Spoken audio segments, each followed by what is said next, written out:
하나님께서는 사람을 지으시되 관계 속으로 지으셨습니다. 그 관계는 성경에 의하면 세 가지 차원으로 나타납니다. 첫째는 하나님과의 관계입니다. 하나님은 창조주, 사람은 그 앞에 피조물이라는 것입니다. 창조주와 피조물의 관계로 우리는 세상에 존재한다는 것입니다. 둘째는 이웃과의 관계입니다. 상대를 향해 사랑의 반응을 할 줄 아는 동반자의 관계입니다. 그리고 창세기에 나타난 창조의 말씀은 끝으로 자연과의 관계를 말씀합니다. 자연을 대하되 돌보고 관리하는 관계 속으로 우리들은 지음을 받았다는 것입니다.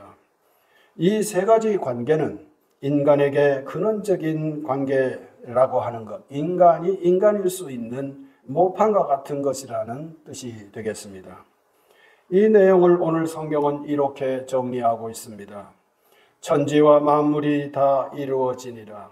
하나님이 그가 하시던 일을 일곱째 날에 마치시니 그가 하시던 모든 일을 그치고 일곱째 날에 안식하니라고 말씀합니다. 하나님께서 우리 인생들을 이 관계 속으로 온전히 지으셨음을 이렇게 선언합니다.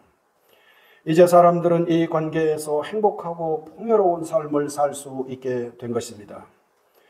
어거스틴 식으로 말한다면 피조물이라는 고백이 있을 때 내 입에서 상대방을 향해 함께 가는 존재로 받아들일 수 있을 때, 그런 말을 할 수 있을 때, 잘 돌보려고 하는 청지기 의식이 내 속에 자리 잡고 있을 때 우리는 참된 행복과 안식을 누릴 수 있게 되는 것이라는 뜻이 되겠습니다. 그런데 성도 여러분이 잘 아시다시피 일은 이렇게만 진행되지 않았습니다. 오히려 하나님과 같아진다는 뱀의 유혹에 넘어갔고 형제와 비교하며 미움에 갇혔으며 자연은 이용의 대상이 될 뿐 청지기의 임무는 저버리고 말았습니다. 성경은 이어서 그 불행의 끝을 이렇게 증언합니다.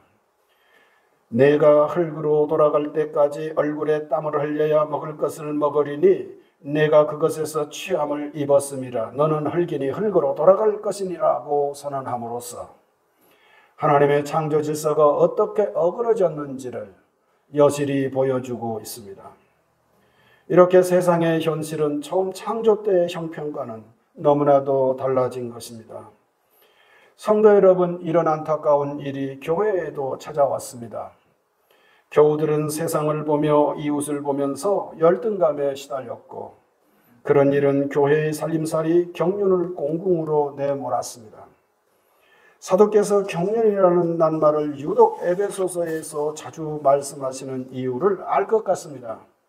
3장 2절 너희를 위하여 내게 주신 하나님의 그 은혜의 경륜을 너희가 들었을 터이라고 말씀했고 3장 9절에서는 비밀의 경륜이라고 말합니다.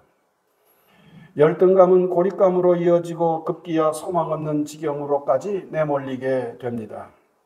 자존감의 상실은 그리스도인들에게는 아주 치명적인 질병이라고 해야 옳을 것입니다. 그리고 교회의 살림, 즉 경륜은 흔들리게 되었던 것입니다. 3장 6절을 보십시오. 이는 이방인들이 복음으로 말미암아 그리스도 예수 안에서 함께 상속자가 되고 함께 지체가 되고 함께 약속에 참여하는 자가 됨이라고 말씀합니다. 함께 한다. 접두사를 헬란 말에서는 동사에다 덧붙여가지고요. 아주 묘한 그런 인상을 주는데요. 그래서 교우들에게 찾아온 이 정체성의 위기를 어떻게 극복할 수 있는지를 이렇게 보여주고 있는 셈입니다. 우리도 아다시피 성경은 자주 소망의 하나님을 언급하는데 소망만이 우리의 신앙을 추스리는 힘이 될 수 있기 때문이겠습니다. 이와 같이 에베소서를 통해 저들을 격려하며 그리스도인으로서 더욱 품위 있는 삶을 살아가도록 이끄는 내용, 이것이 바로 에베소서가 되겠습니다.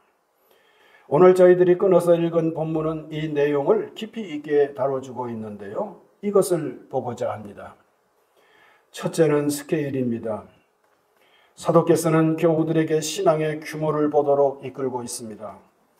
오늘 본문을 보시면 만물이라는 말이 반복해서 나오고 있습니다. 또 만물을 그의 발 아래 복종하게 하시고 그를 만물 위의 교회의 머리로 삼으셨느니라고 말씀합니다. 여기서 만물이란 21절의 내용을 가리킨다고 봅니다. 모든 통치와 권세와 능력과 주권과 이 세상뿐 아니라 오는 세상에 일컫는 모든 이름 위에 뛰어나게 하시고 라고 말합니다. 통치, 권세, 능력, 주권, 세상 등등 이 모두를 아우르는 말이 바로 만물이라는 낱말이 되겠습니다. 이 낱말들은 에베소 시민들이 자랑하고 의지하고 또 살아가는 세상적 가치들을 가리키겠습니다. 그런데 우리 주님은 이 모든 것들의 주권자, 주인이시라고 말씀하십니다.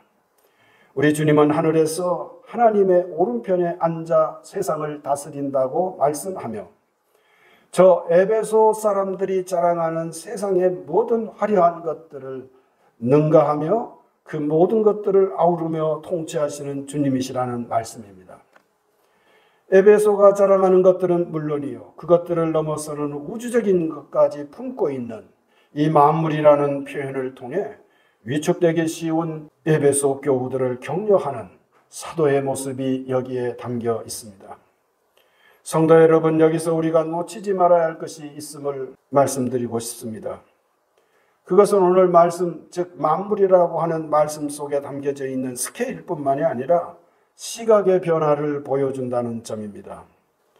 에베소의 화려한 모습을 통해 예수님을 보는 게 아니라 정반대로 예수님을 통해 세상을 보는 방식이라는 점입니다.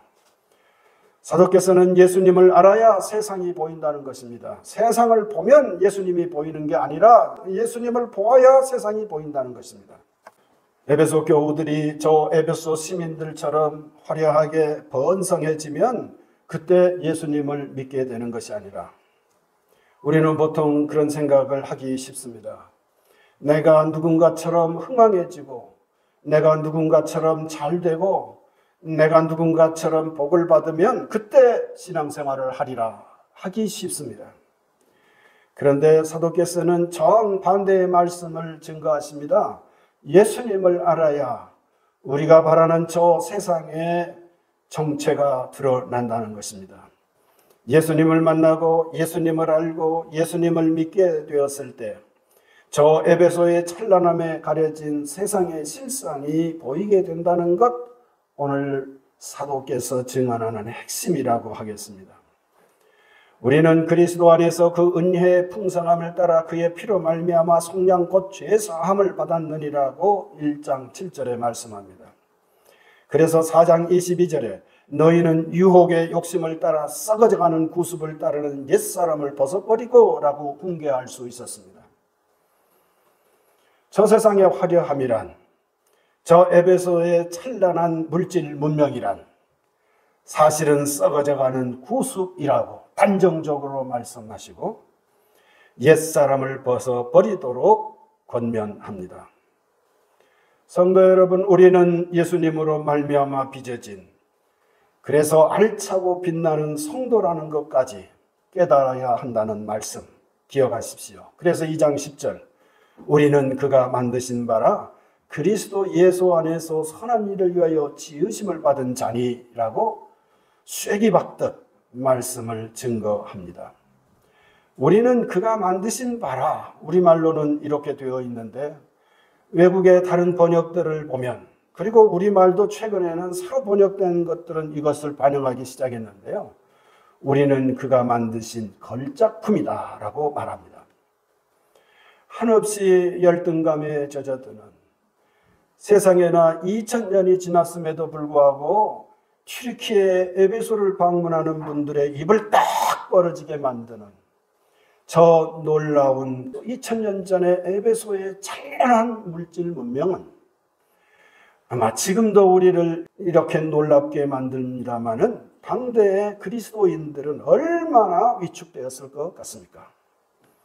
그런데 그들을 향하여 사도께서는 예수 그리스도로 말미암아 우리는 빚어진 걸작품이라고 증거함으로써 저 화려한 도서관, 저 대단한 스타디움을 넘어서는 그런 비전을 갖추도록 말씀한 것입니다.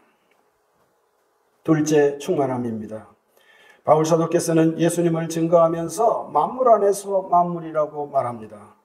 만물을 이처럼 반복함으로써 우리 예수님의 규모가 어떠하며 우리의 신앙의 내용이 얼마나 어마어마한 것인지를 보여주려는 것입니다.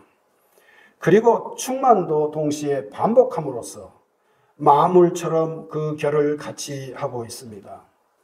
찰랑찰랑하는 정도를 넘어선 흘러 넘칠 정도의 충만이라고 하는 것을 이렇게 반복하여 강조하는 것입니다.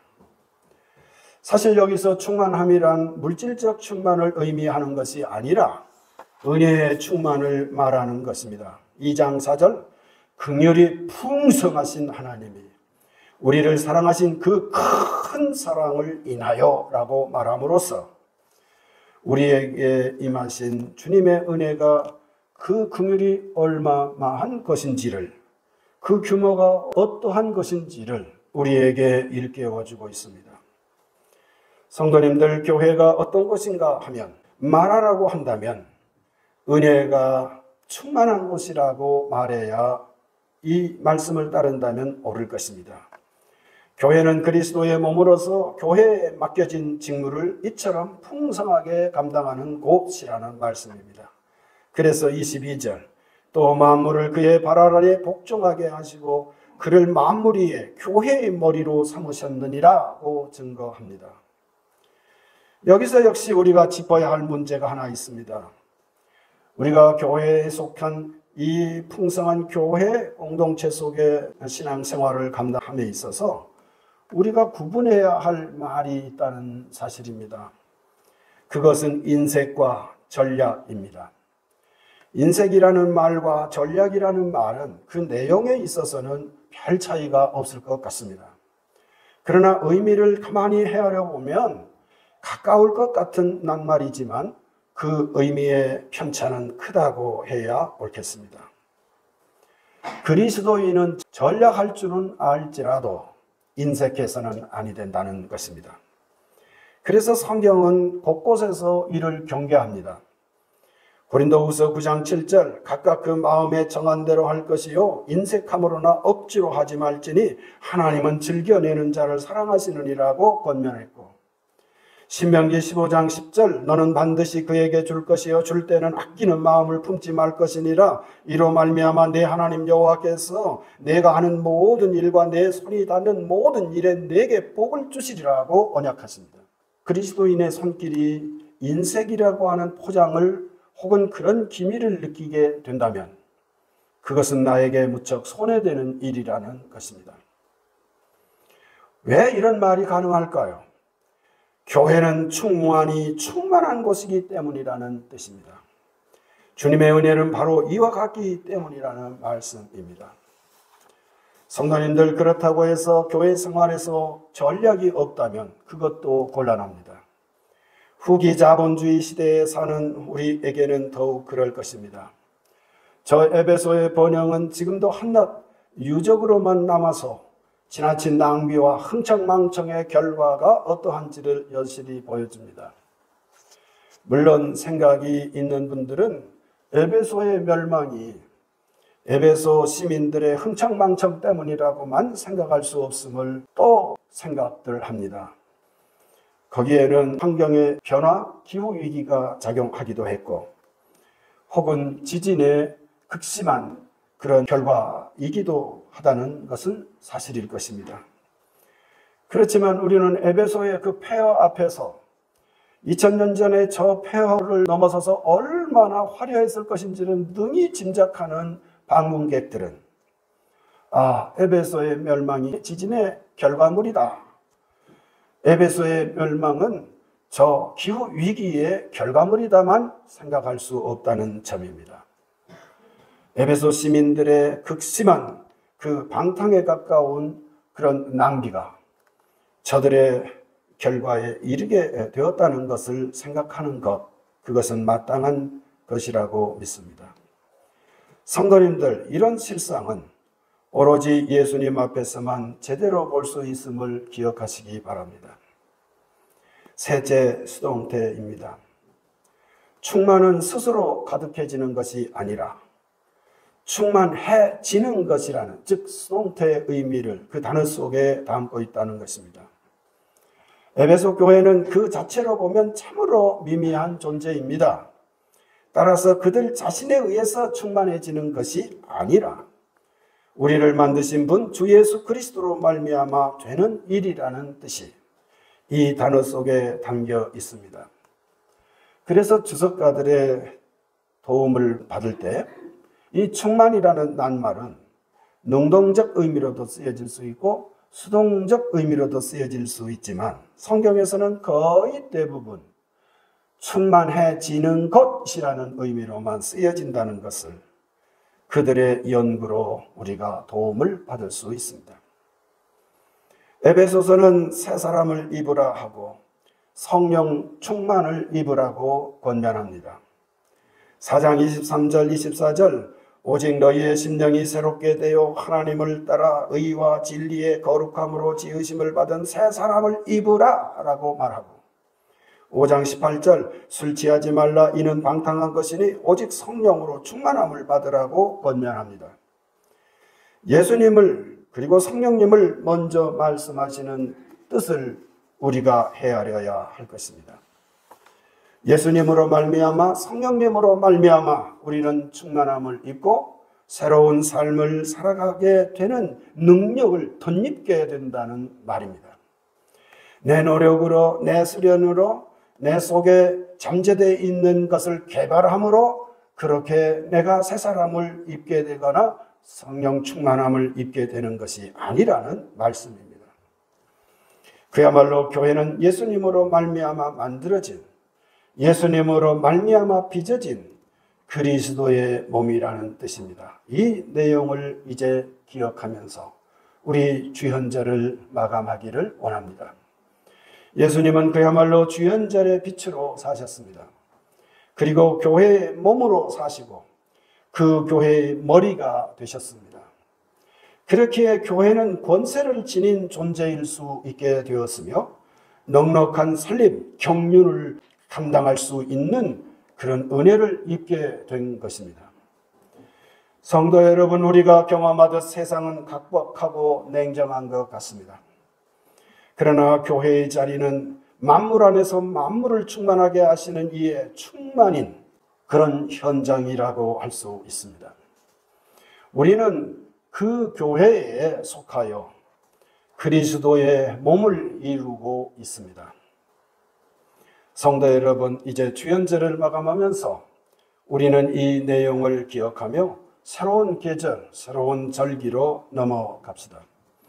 우리는 예수님의 십자가를 바라보며 예수님의 십자가를 마주하면서 새로운 계절을 살아가게 될 것입니다. 새로운 계절을 살아가는 성도 여러분에게 주연절에 이미 충만한 은총이 넘치기를 빌고 이 충만한 은혜를 따라 새 계절을 살아가시기를 기원합니다. 거룩하신 하나님,